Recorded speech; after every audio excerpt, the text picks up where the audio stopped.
Boa noite. Amém, que alegria, gente. Estamos aqui para compartilhar, obrigado, queridos. Compartilhar a palavra do Senhor. Queria que você abrisse a palavra de Deus em João capítulo 20.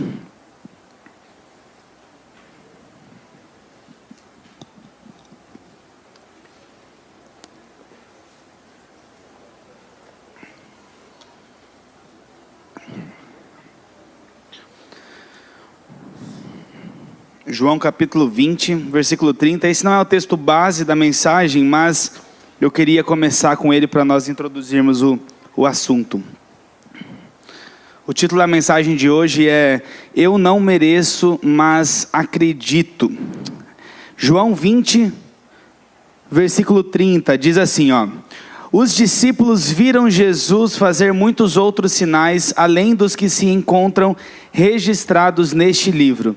Estes, porém, estão registrados para que vocês creiam que Jesus, Ele é o Cristo, o Filho de Deus, e para que, crendo nele, tenham vida pelo poder do seu nome. Eu queria introduzir esse texto porque, assim, hoje, quando a gente olha para a palavra do Senhor, a gente tem diversos textos, e a Bíblia diz aqui que se nós fôssemos colocar todos os registros em um livro só, esse livro ficaria muito grande, né? Então, algumas pessoas inspiradas pelo Espírito Santo trouxeram algumas dessas passagens, algumas desses episódios, e o pastor ele falou na semana passada sobre a parábola que Jesus contou sobre o semeador. Falamos aí um pouquinho sobre terra fértil, amém? Quem estava aqui semana passada?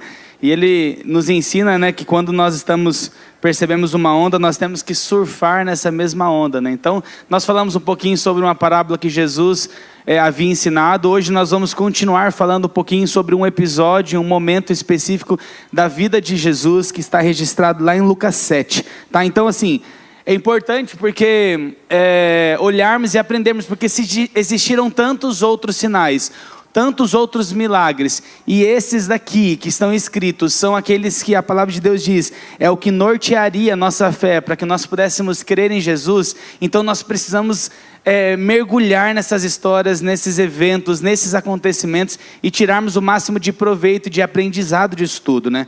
Eu não sei se você assiste The Chosen aí, alguém assiste The Chosen aí? Assiste aí. Então, se você prestar atenção, às vezes, nessas mensagens aqui que falam sobre Jesus, vai até ficar mais claro. Você vai falar assim, nossa, o pastor falou sobre isso lá na igreja. Gente, acontece. Lucas 7, vamos lá, a gente vai contar um pouquinho desse episódio. Eu particularmente sou apaixonado por essa passagem de Lucas 7.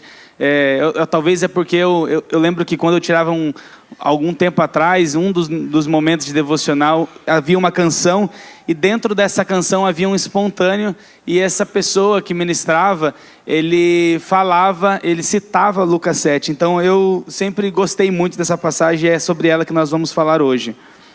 Lucas 7 diz assim, Tendo terminado de dizer tudo isso ao povo, Jesus entrou em Cafarnaum. Ali ele estava doente, quase à morte, o servo de um centurião, a quem o seu senhor estimava muito. Ele ouviu falar de Jesus e enviou-lhes alguns líderes religiosos dos judeus, pedindo-lhe que fosse curar o seu servo. Versículo 4. Chegando-se a Jesus, suplicaram-lhe com insistência, este homem merece que lhes faça isso, porque ele ama a nossa nação e ele construiu a nossa sinagoga. Jesus foi com eles. Já estava perto da casa quando o centurião mandou alguns amigos dizerem a Jesus, Senhor, não te incomodes, pois eu não mereço receber-te debaixo do meu teto. Por isso eu nem me considerei digno de ir ao teu encontro, mas diz uma palavra, Senhor, e o meu servo será curado, pois eu também sou homem sujeito à autoridade, e com soldados sob o meu comando. Eu digo a um vá, e ele vai. Eu digo ao outro venha, e ele vem. Digo a meu servo, faça isso, e ele faz. Ao ouvir isso, Jesus admirou-se dele, e voltando-se para a multidão que o seguia, disse, eu lhes digo que nem em Israel encontrei tamanha fé.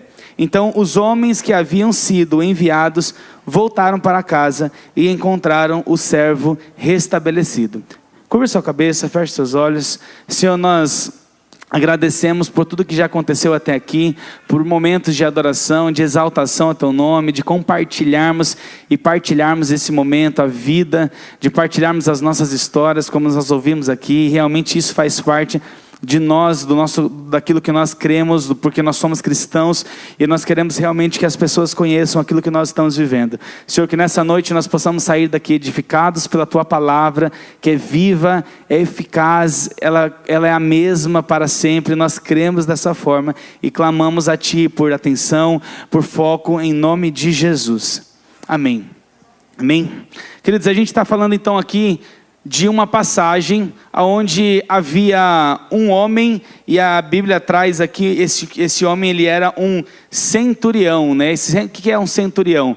Em algumas versões, inclusive, você vai ver que centurião ele fazia menção a um oficial romano, a uma pessoa que ele exercia uma autoridade. Ele era uma espécie de um capitão, mas um estrangeiro. A Bíblia fala que ele era um gentil, né? E você que vê bastante em alguns momentos, em alguns contextos, a palavra gentil. Gentil significa todos aqueles que não eram parte dos judeus, era caracterizado, era conhecido como alguém gentil.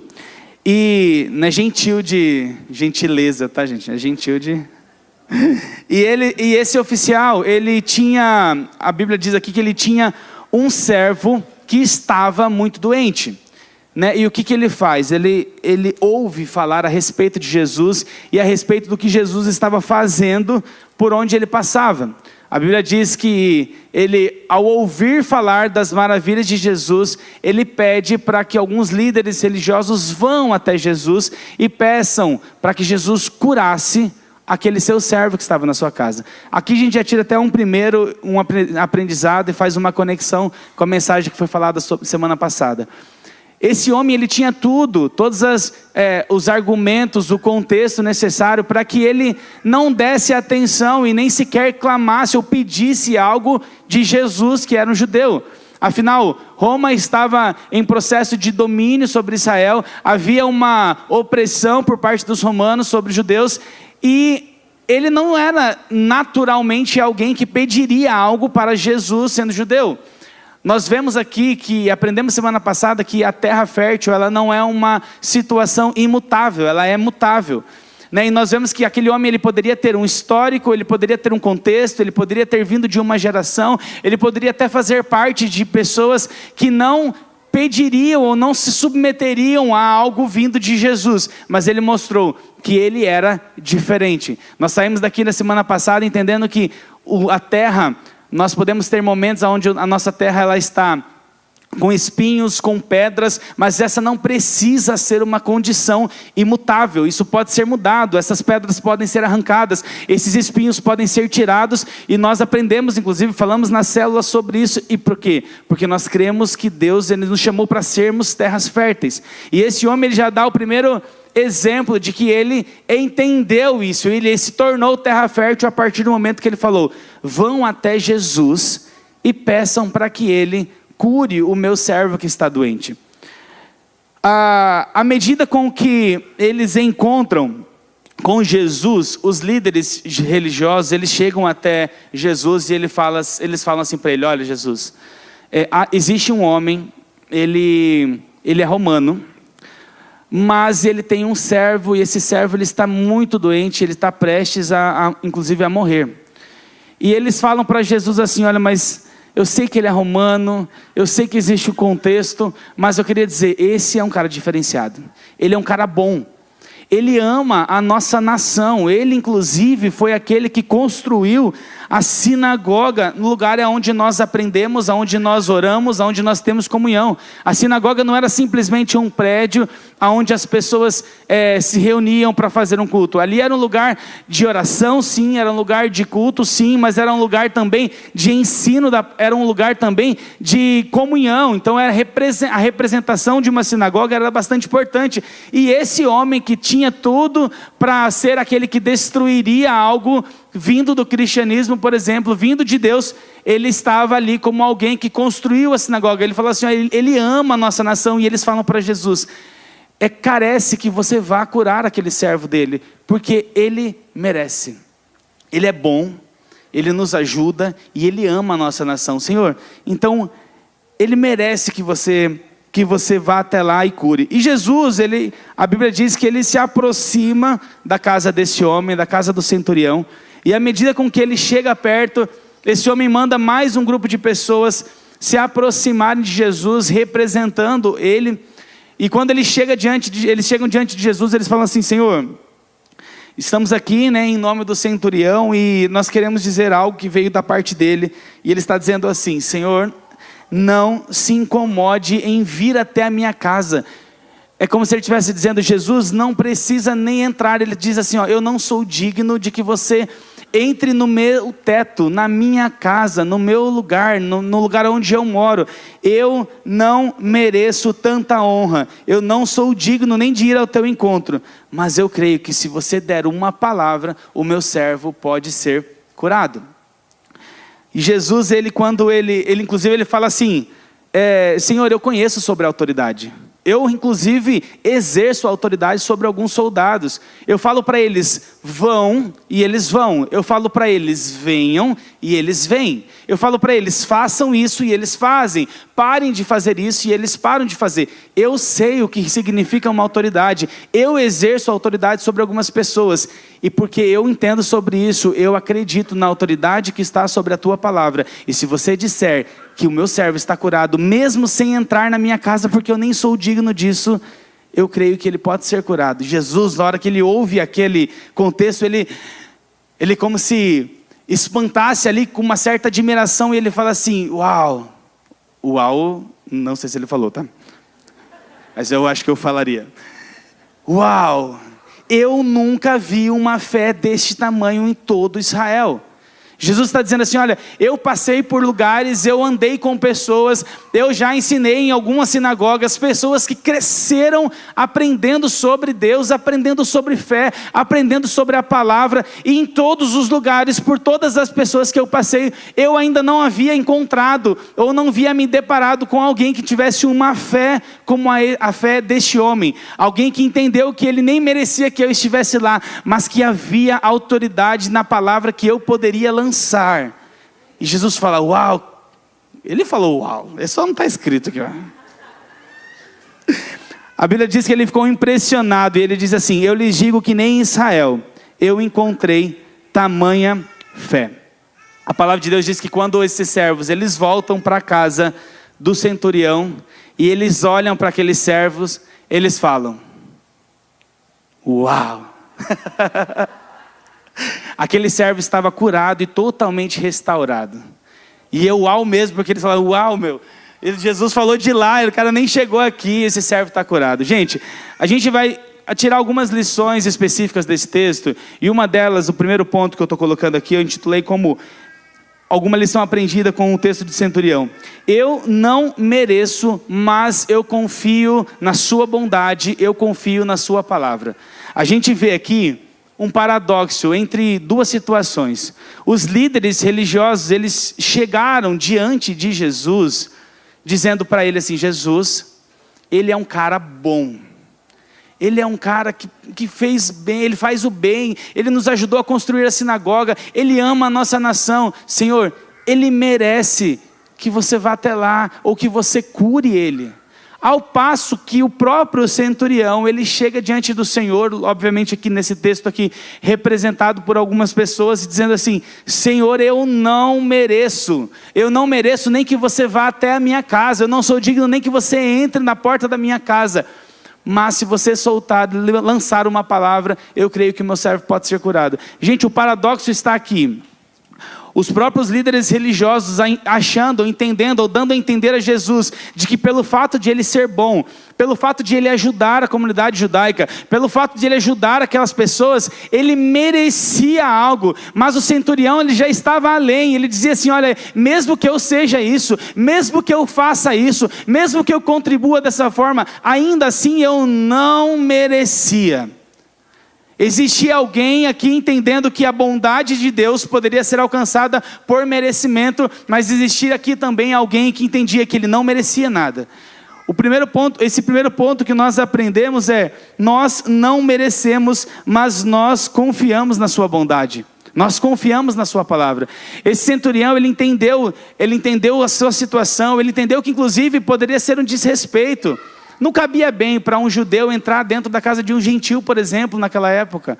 Como é que uma pessoa, Senhor, eu respeito as tradições, eu respeito aquilo que vocês vivem, eu respeito as leis pelas quais vocês estão inseridos. Olha, não se preocupa com isso. Nós aprendemos aqui que existem dois grupos de pessoas.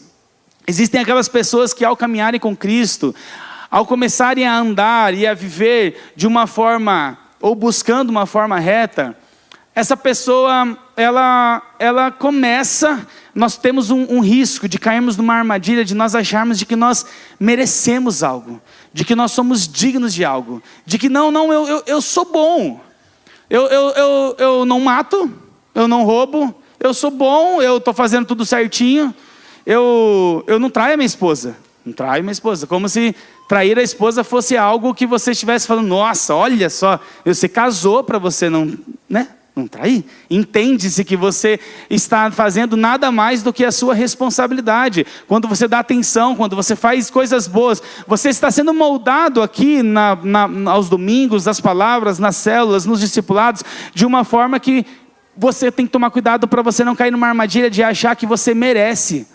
Eu lembro de que quando eu estava no processo de estudar para eu entrar numa faculdade, na faculdade que eu queria, eu lembro que eu me dediquei demais, eu já falei isso aqui, eu me dediquei demais, depois que eu me formei, eu fiquei no ensino médio, eu fiquei ainda por mais 2 anos estudando intensivamente, e eu merecia muito passar. Eu achava que eu merecia muito estar lá, ter aprovado, porque eu fiz aquilo, eu fiz por merecer. E quando eu não fui aprovado no lugar onde eu queria, eu me frustrei. Porque a gente começa a achar que a nossa bondade, ela nos dá um certo tipo de merecimento. E aí a gente se frustra quando aquelas coisas não acontecem da forma como nós desenhamos, da forma como nós imaginamos. Existem essas pessoas que pensam assim, que por eu fazer algo, eu posso chegar diante do Senhor e falar assim, você tem que ir lá curar, eu vou usar da minha bondade. E aí Jesus vai falar assim, cara, acho que você não entendeu nada do tamanho da sua dívida. Alguém que chega diante do Senhor dizendo assim, olha, eu mereço isso, eu mereço aquilo, eu vou falar para você, há um grande risco de você ainda não ter entendido o tamanho da dívida que está sobre nós, a dívida do pecado, a condenação que estava sobre todas as pessoas. Nós ainda não compreendemos isso, mas existem aquele grupo de pessoas que estão aqui ouvindo a palavra, sai daqui de domingo, vai para casa, ai, que eu não consegui de novo. Ouviu as disciplinas espirituais por várias séries.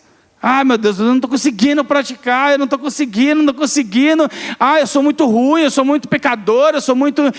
não tenho disciplina. E aí você vai para um outro caminho. E você não se aproxima de Jesus, você vai só se afastando. Essa pessoa, ela pode ter até entendido de que ela não merece e de que a dívida dela é grande. Mas ela não teve contato com a graça de Jesus. O Osiris estava falando um pouco sobre isso. O que Jesus espera, o que nós aprendemos com essa história? É alguém que reconhece o tamanho da sua dívida. É alguém que reconhece que não é merecedor de nada. Mas ainda assim vai atrás de Jesus. Ainda assim acessa Jesus. Porque entendeu que maior do que o pecado que está sobre nós, é a graça de Jesus que está sobre ele, que nos alcança.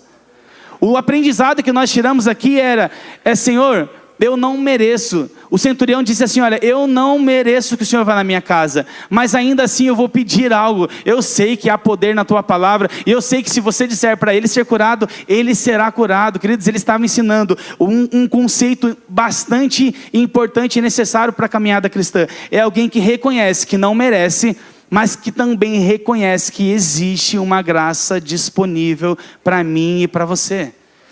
Quando nós saímos daqui com esse pensamento de que nós, de fato, não merecemos, de que nós não conseguimos, de que a gente tenta, às vezes, dar uma melhoradinha ali, cai ali no outro, depois a gente cai no outro, melhora ali. E Jesus está dizendo assim, olha, eu quero que vocês se aproximem de mim. Se aproximem de mim. Esse é um primeiro aprendizado que nós tiramos. O segundo ponto aqui, que a história do centurião traz para nós, é exemplo de fé. Exemplo de fé. Jesus diz, Eu lhes digo que... Não, esqueci. Ele diz, uau, vocês estão comigo, gente? Eu lhes digo que nem em Israel encontrei tamanha fé, ou grande fé. Cara, Jesus teve uma admiração por uma atitude, um comportamento de um homem, dizendo e deixando claro que a fé daquele homem havia despertado uma admiração dele.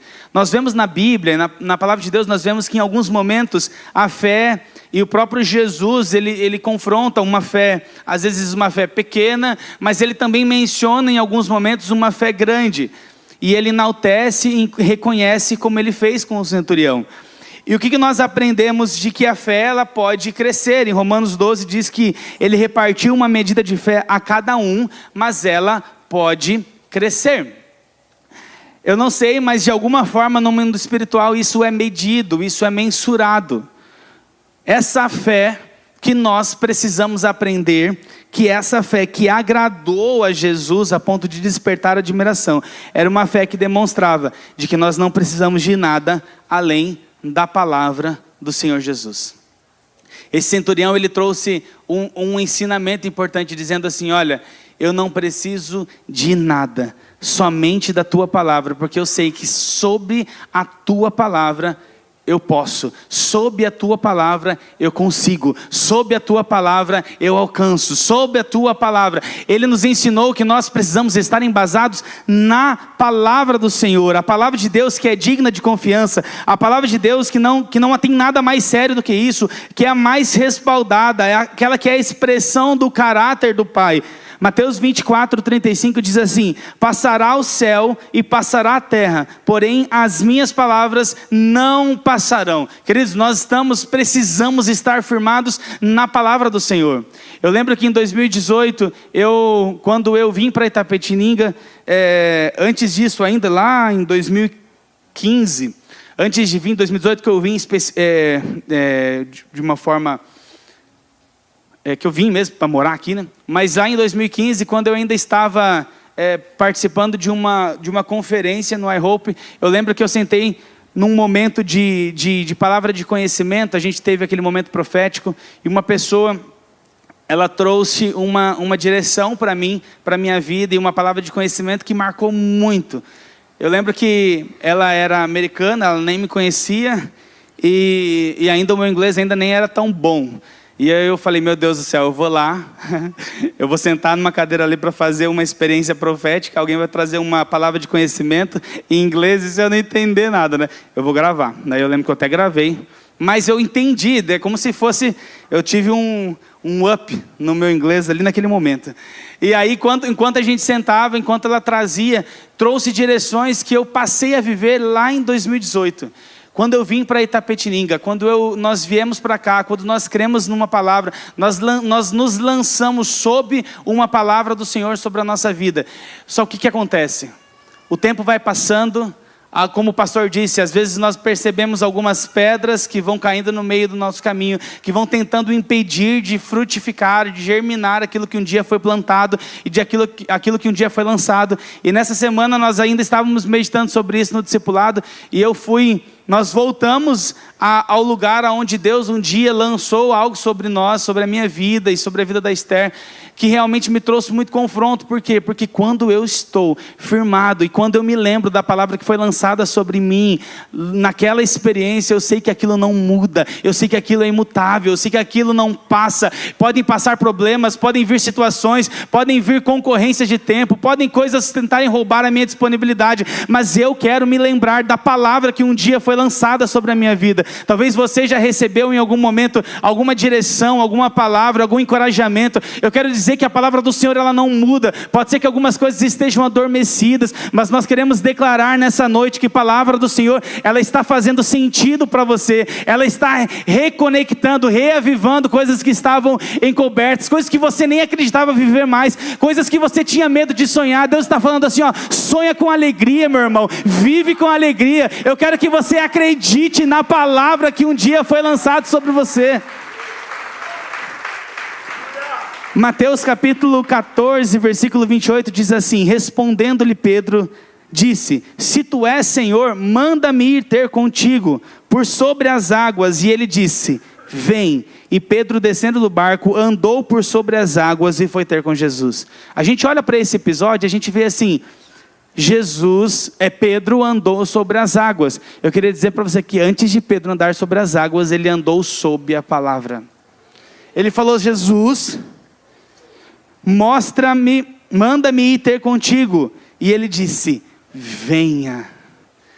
Venha. E Pedro, ele andou sob a palavra de Deus, e naquele momento andar sob a palavra de Deus trazia a menção de andar sobre as águas. A gente vê Lucas capítulo 5, verso 5.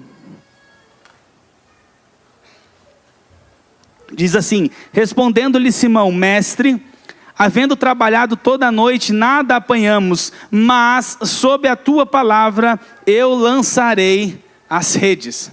Simão estava dizendo assim: olha, eu passei a noite inteira, eu lancei a rede aqui, não tem peixe, Jesus, não veio peixe. E Jesus fala: vai lá, lança de novo. E aí Simão fala assim: olha, sob a tua palavra eu vou lançar essa rede. A palavra de Deus diz que a rede voltou cheia de peixe. Sabe por quê? Porque quando nós estamos embasados na palavra, quando nós estamos sob a palavra de Deus, nós somos respaldados por Cristo, nós somos respaldados pelo poder do Espírito Santo. A fé que agrada o coração de Jesus, sabe qual é? Aquela que crê plenamente na sua palavra.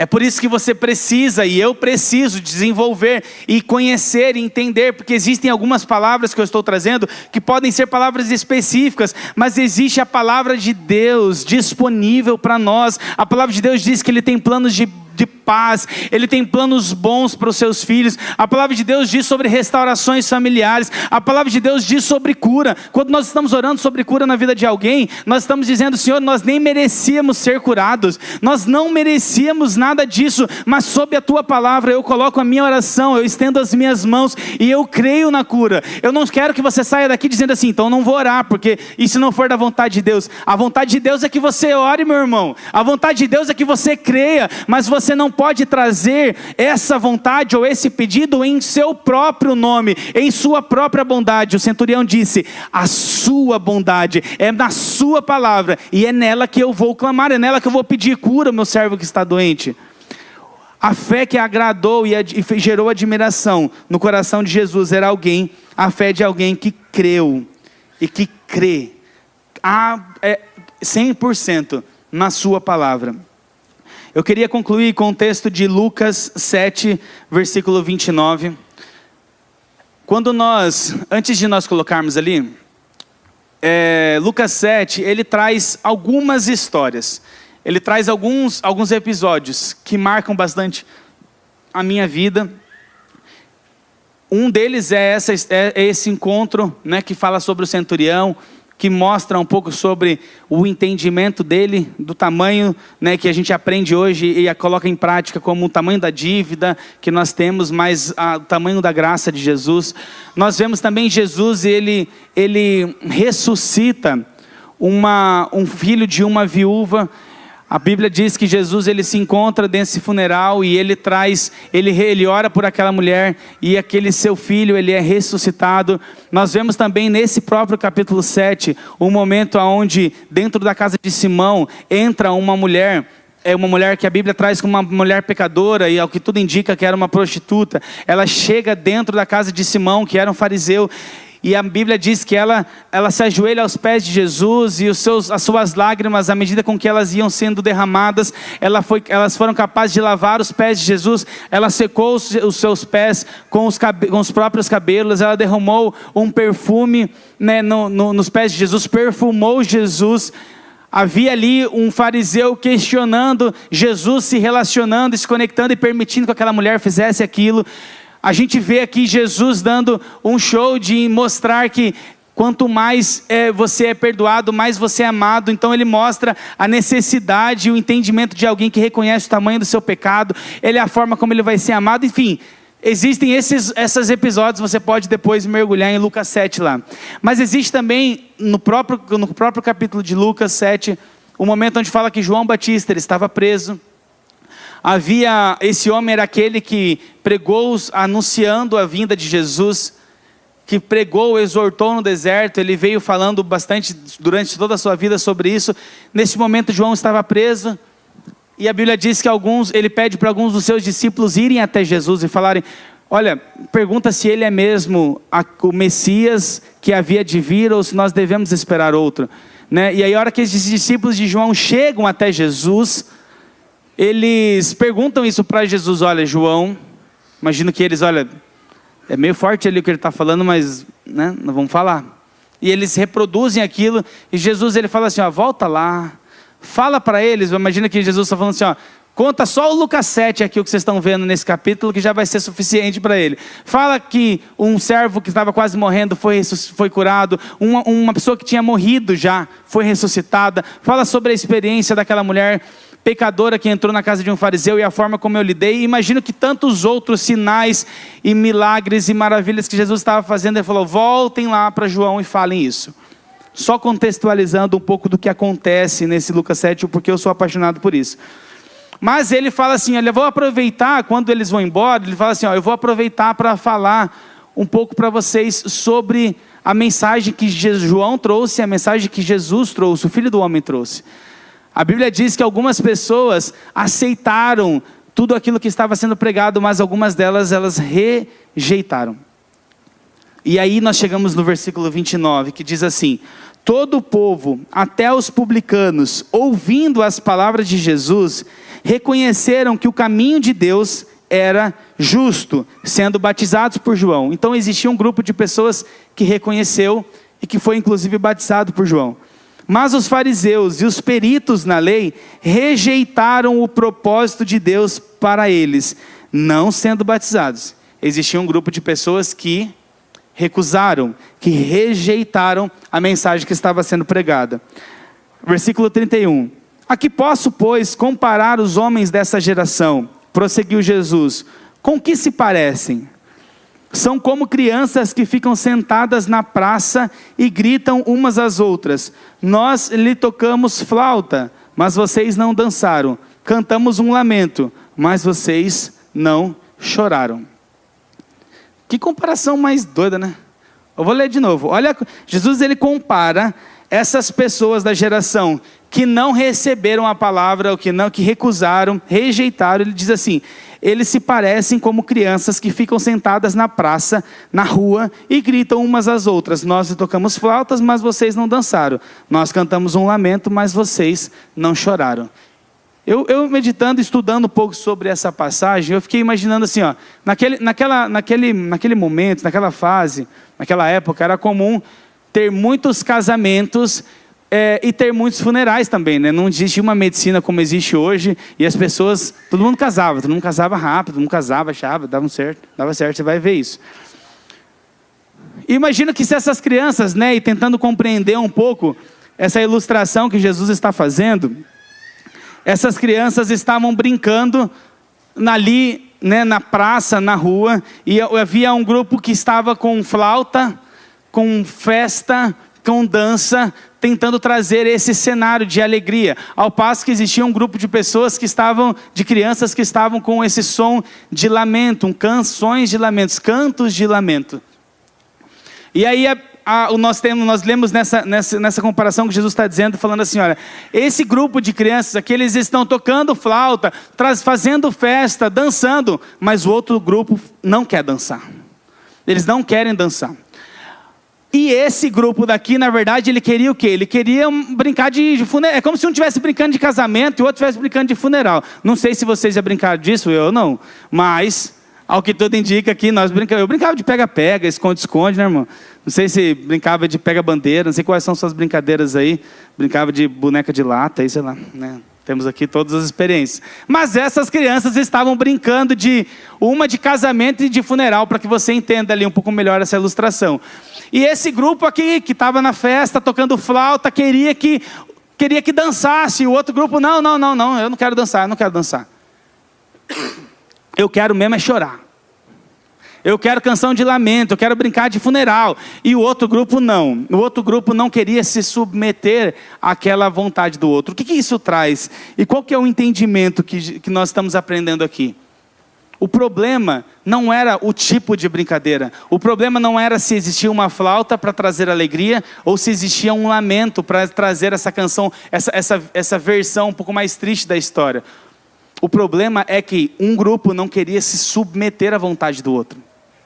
Jesus ele diz nos versículos seguintes, ele fala assim, olha, João Batista veio com uma mensagem de exortação. João Batista veio com uma mensagem de arrependimento, pregando sobre isso. Sabe o que vocês, fariseus e pessoas arrogantes de coração, disseram? Que ele era alguém que estava com demônio. Jesus, o Filho do Homem, vem pregando uma mensagem de alegria. Ele traz essa mensagem de reconciliação, se reconectando com os pecadores, se relacionando com essas pessoas. E vocês dizem que o Filho do Homem é um beberrão e um comilão, e ele anda com os pecadores. Você pode ler isso no Lucas 7, ele fala sobre isso. Ele está dizendo, o problema não está na mensagem que João Batista está trazendo. O problema não está na mensagem que Jesus está trazendo. O problema é que vocês, com corações arrogantes, não querem se submeter à vontade do outro. Sabe qual é o problema dessa ilustração que nós vemos aqui? É quando nós não queremos sair do lugar de comando e dar a outra pessoa a capacidade, o poder de conduzir as nossas vidas.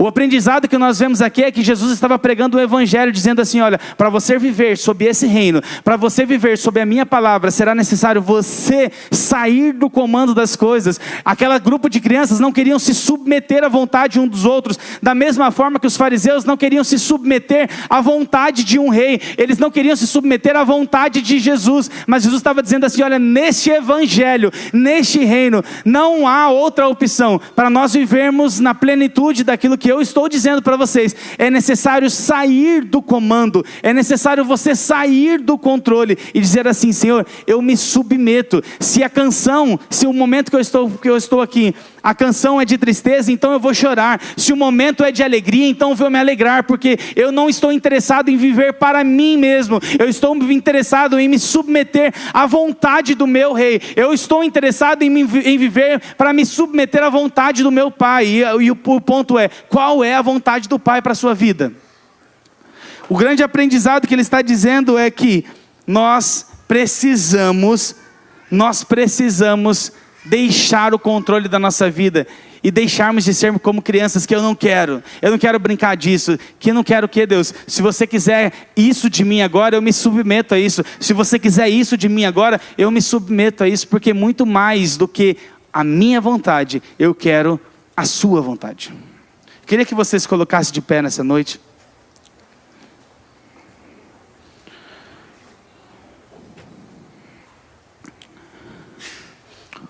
Um dos grandes aprendizados que nós tiramos aqui da vida e da história desse texto de Lucas 7, e você pode mergulhar um pouquinho mais na sua casa sobre esse texto e meditar um pouco sobre isso, mas nós precisamos amar a sua palavra, nós precisamos ansiar pela sua palavra, nós precisamos desejar a sua palavra. Talvez a sua oração nessa noite seja de que, Senhor, eu preciso voltar. Essa semana eu estava orando e eu vi uma ministração de uma canção bem antiga, bem antiga assim, na minha adolescência. E quando eu ouvi aquele vídeo, né, eu me lembrei do trecho ali, eu me lembrei de algumas coisas que um dia queimaram bastante dentro do meu coração, e aquilo gerou algo tão forte dentro de mim, né? E enquanto eu meditava sobre essa mensagem e sobre essa passagem, sobre esse texto, né, eu reconheci, Senhor, eu preciso tanto melhorar para que eu possa ter a fé como teve aquele centurião. Eu preciso tanto desenvolver a capacidade e a habilidade de crer na sua palavra sobre todas as coisas. Fica imaginando se você tivesse passado a noite toda tentando pescar e não conseguisse nada, já estava frustrado. Você já estava frustrado, mas aí Jesus vem e fala para você fazer. Eu quero dizer para você, se Jesus está pedindo para você fazer, então faça. Porque quando você estiver embasado na palavra dele, você tem respaldo. O aprendizado que nós tiramos com o centurião é assim, olha, eu não mereço, Senhor. Eu não mereço a família que eu tenho. Eu não mereço as filhas que eu tenho. Hoje de manhã, a Bela acordou, que naturalmente ela acorda mais cedo do que todos os membros daquela casa. E ela acordou, e a minha sogra tá lá, então ela, né, vai na vovó. Mingau na vovó, e a vovó acorda feliz. Feliz, né, Celi? Feliz, né? E hoje me chamou a atenção porque nós estávamos ainda ali descansando um pouquinho mais, e ela lá no quarto, e ela ficou lá debaixo na escada, gritando assim: pai, ei, mãe, ei, igreja, né, Bela? Vamos na igreja. E quando eu desci, ela falou: papai, vamos na igreja.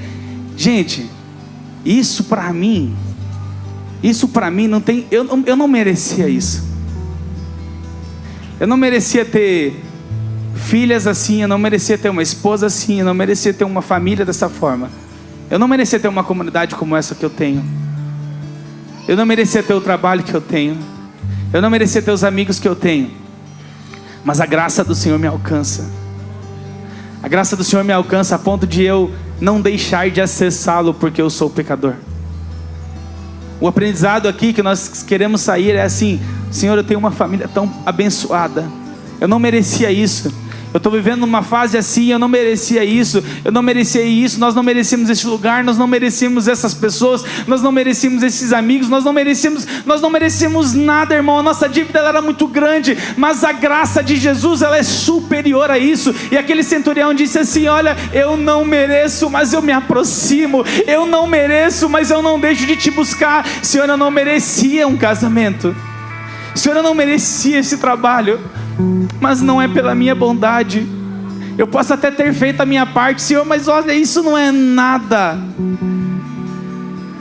diante da tua bondade, diante da tua palavra. Eu chego com o meu coração grato, quebrantado e arrependido, dizendo: eu não mereço, mas eu acredito no poder da tua palavra, eu acredito no teu amor, eu acredito na tua misericórdia, eu acredito na tua graça.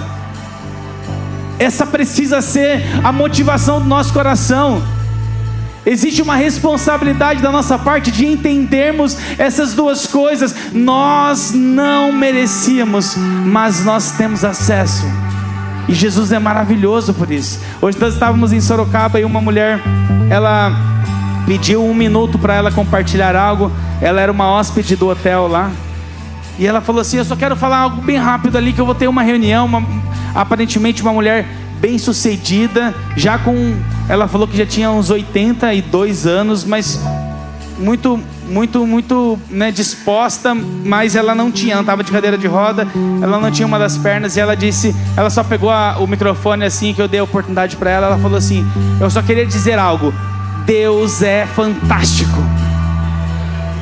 Deus é fantástico. Ela falou: eu não tenho uma das minhas pernas, mas eu sou a mulher mais feliz deste mundo. Ela trouxe em segundos uma palavra de encorajamento para aquela igreja. Sabe por quê? Porque quando nós começamos a fixar os nossos olhos, não naquilo que nós temos, não na nossa bondade, não no nosso merecimento, nós olhamos para Cristo e dizendo assim: Tu és a esperança deste mundo, Tu és aquilo que me preenche, Tu és aquilo que me alegra. Senhor, e se isso não está fazendo tanto sentido para mim ainda, eu vou viver para ter, eu vou viver para buscar, eu vou viver para compreender, porque é este Jesus que deu a sua vida por amor a mim e amor a você.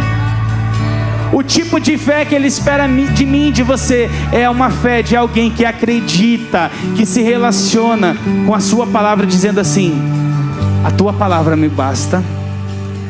Senhor, as circunstâncias não estão cooperando, aquilo que eu estou vendo não está ajudando, mas a tua palavra não passará. Feche seus olhos nessa noite. Senhor, nós queremos sair daqui com o nosso coração quebrantado e com o entendimento de que nós não merecíamos nada.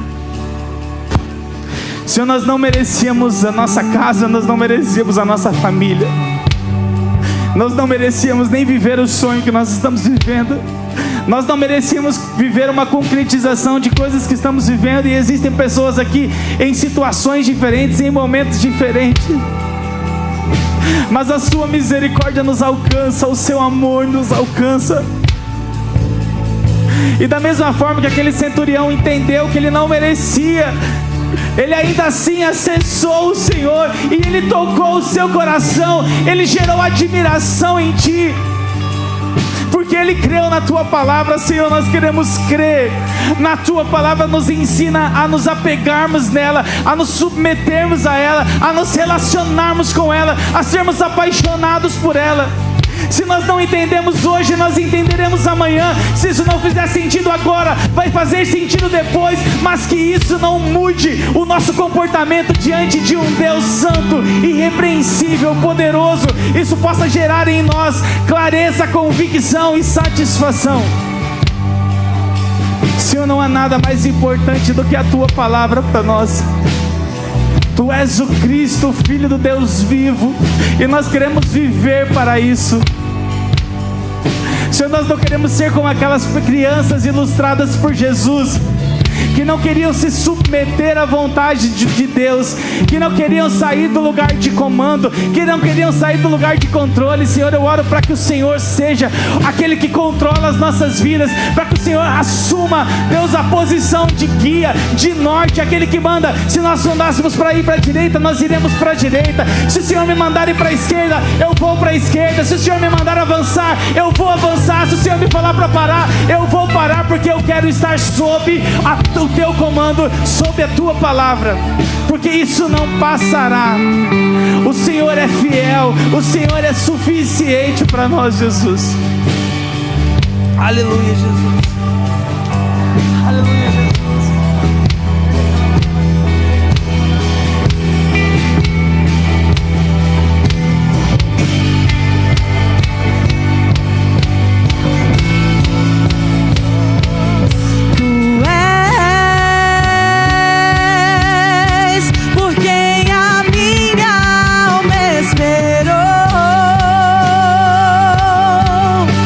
A fonte da vida que me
quem a nossa alma esperou, ansiou. Ele é.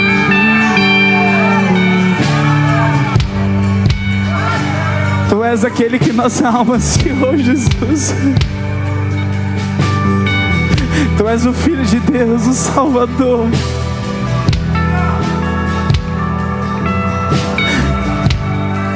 Tu és aquele que nossa alma esperou, Senhor. Nós não sabíamos, mas Tu és, Pai. Tu preenche esse espaço. O Senhor preenche esse espaço que é Seu. E nós Te exaltamos por isso, Jesus. Você que recebeu essa palavra, aplauda o Senhor Jesus bem forte.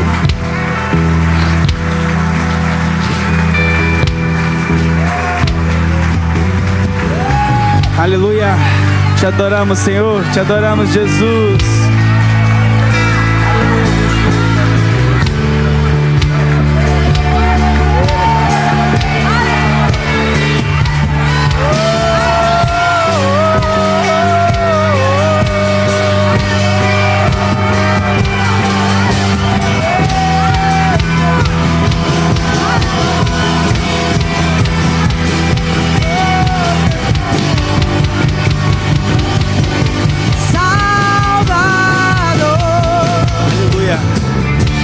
Glória a Deus, glória a Deus. Queria convidar os líderes aqui à frente. Nós vamos ter esse momento, encerrar esse momento orando com esse período de oração.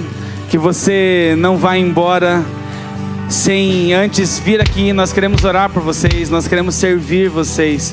Talvez o seu motivo de oração é por mais amor à palavra e se conectar a essa palavra a ponto de você entender e viver de uma forma que não há nada mais importante.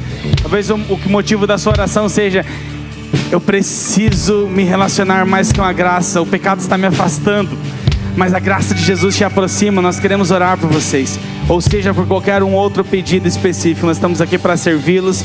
Não vá embora sem antes nós orarmos por vocês.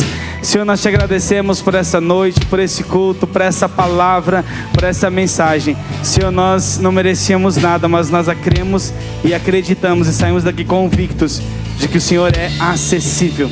Nós nos acessamos a Ti em adoração, em exaltação, e nós agradecemos ao Senhor. Que em nome de Jesus o Senhor te guarde, guarde a sua família, guarde o seu coração, guarde a sua mente. Que a graça, o amor, a comunhão do Espírito Santo estejam com todos vocês hoje e para sempre. Tenham uma excelente semana e Deus te abençoe em nome de Jesus.